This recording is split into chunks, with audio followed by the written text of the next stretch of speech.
I want to play Ruben some audio from yesterday because, John, we talked a lot about the Alex Cora leak yesterday. What happened? Why did it come out and all that? Yeah. Don Mattingly was asked about it yesterday. We're going to play that for Ruben, get his thoughts on the whole situation. That's coming up in just 1 minute. Small business owners love what they do, and Verizon Business loves small business owners. We know how hard it is for small business owners. There's so many different things on their plate, so many things to worry about.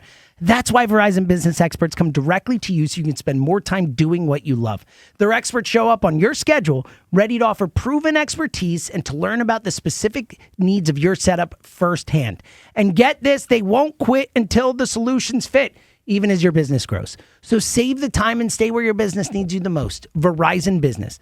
Visit Verizon.com/book today to schedule an appointment with your local Verizon business expert. All right, Ruben.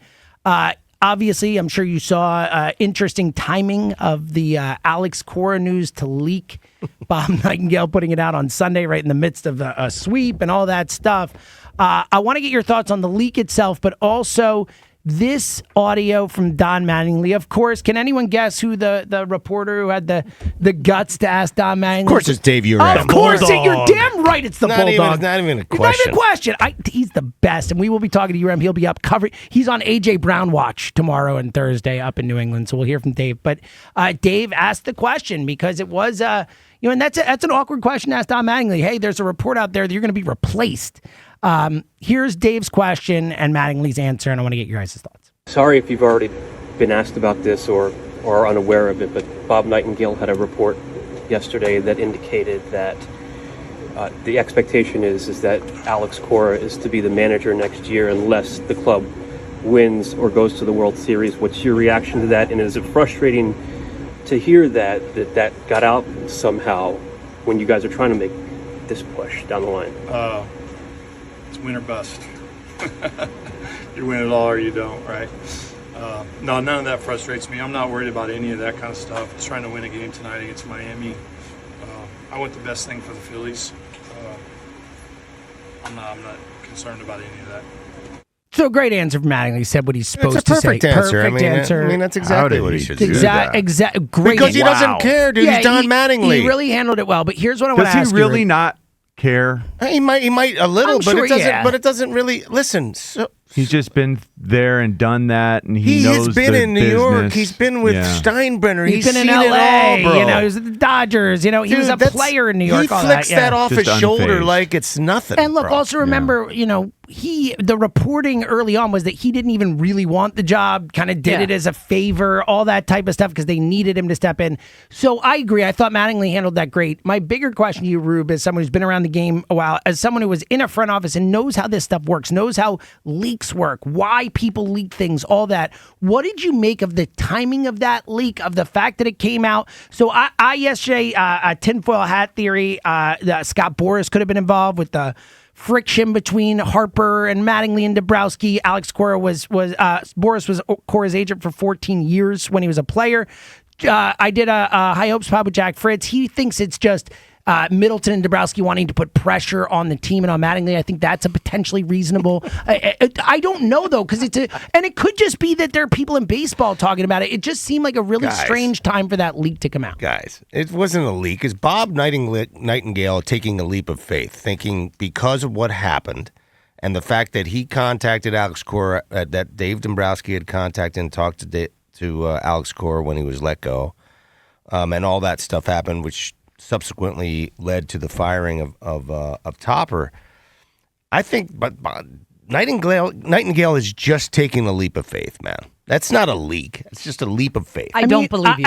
He reported that pretty strongly, Ruben. He said that is not a. Okay. Hey, I love Bob Nightengale as a person, but there are times when I agree wrong. with you. I don't disagree with that. I don't disagree. I don't say Bob Nightengale is flawless or whatever. He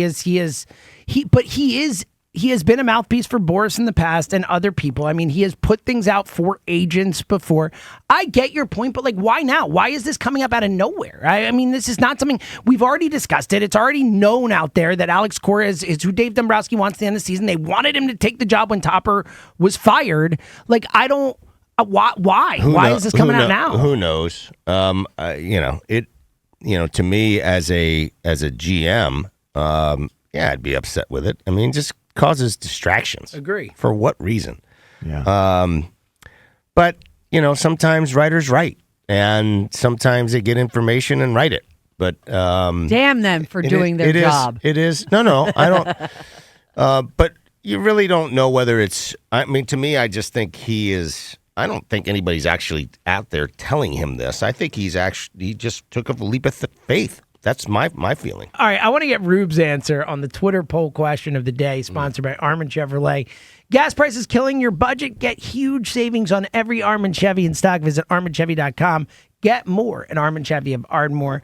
Alec Bohm, Rube, the question today is, do you believe in Alec Bohm's turnaround, yes or no? Where do you come down on this?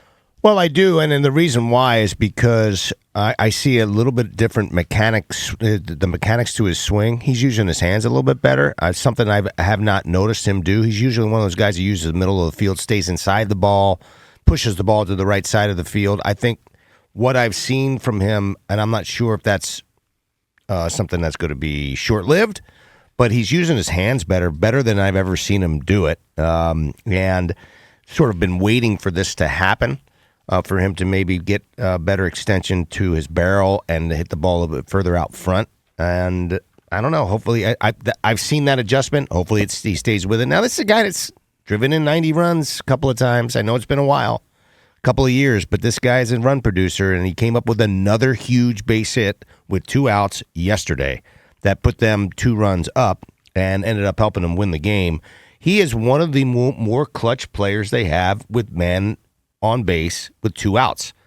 I know there's a lot of hate out there for Alec Bohm because the expectation's higher on him, but he's really made a ton of adjustments. In the second half, in 28 games, I mean, he's hitting .324 with an .845 OPS. He's got 22 RBI. I mean, he's got more RBI than a lot of RBIs than a lot of the guys in that lineup that you expect to have. I mean, he's producing runs. So opportunity too, though. Yeah, I mean, he's hitting in the middle of the lineup. I understand, but so are the other guys. I mean. How much is the lineup with Arraez?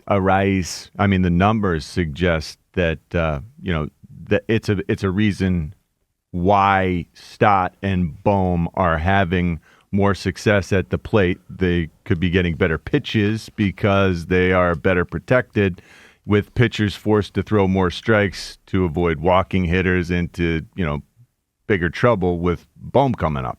Is Bohm getting better pitches to hit by your eye? I think it's that. I think that he may be rubbing off on them some. So John's talked, how real is that? Because John's talked about the hope that Arraez would rub off, and Bohm talked about it. We've also seen this team though, like do the right things for a while and then revert back in the playoffs to what they have struggled with.